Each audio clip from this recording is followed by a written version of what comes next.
pokiaľ máte nejaký vysoký počet nedoplatkov, netrápte sa tým, na to sú tu externé firmy, ako my vám to zmanéžujeme pekne, krásne a tá psychológia je naozaj taká, že pokiaľ to vymáha tretia osoba, tak to má.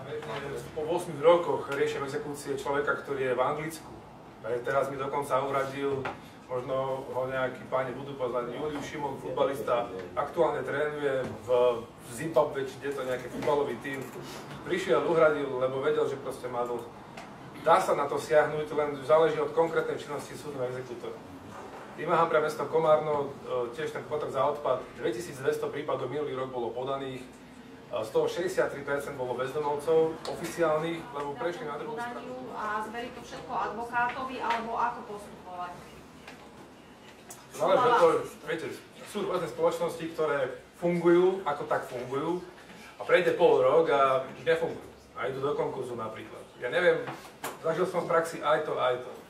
Firma, ktorá bola tak zlomená, sa tak vykvitla a prirastla, že všetko pouhrádzala a žije na novo. A naopak firma, ktorá bola bonitná a je bonitná, všetko platila, sa zabudil ráno konateľ, už sa mi nechce ísť do konkurzu. A išiel do konkurzu ako osobu, ktorá má laicky viacej dlhov ako majetku.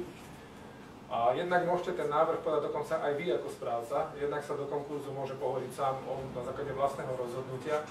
Samozrejme, situácia je tam taká, že je povinný zaplatiť poplatok, predavok na činnosť toho súdu a činnosť bežného správcu, čo nie je aktuálne vôbec málo a po 1. marci sa to zmení. Nejakú nebankovku, ako zapísanú prvú. Poradí, ako dá sa nie banku alebo nebankovku. Takže... Vy ste stále prvý v poradí, stále budete ako z titulu zákonného záležného práva. A pokiaľ tam bude zapísaný hocikto, tak vás to nemá čo absolútne trápiť. A z toho vychádza jasne ten sociologický a psychologický moment, že banka. Tým takýchto právnikov, ktorí nastúpia na súd a idú hlava sekera a tak ďalej, ale absolútne nie. Nemusíte sa absolútne obávať. Já se přiznám k jedné věci, kdybych si odnesl jenom tuto informaci, tak se přiznám za sebe, že má tak obrovskou váhu, protože 15 minut poslouchám.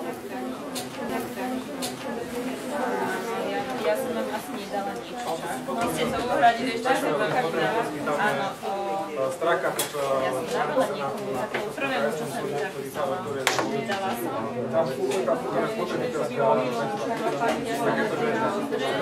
Ale ak ste nedostali, ja sa vyjadrujem. Ak nie, tak vám určite pošlem poštu. Vy ste my sme to dostali ako organizácia, alebo ako... Áno, vy ako by to... Pani...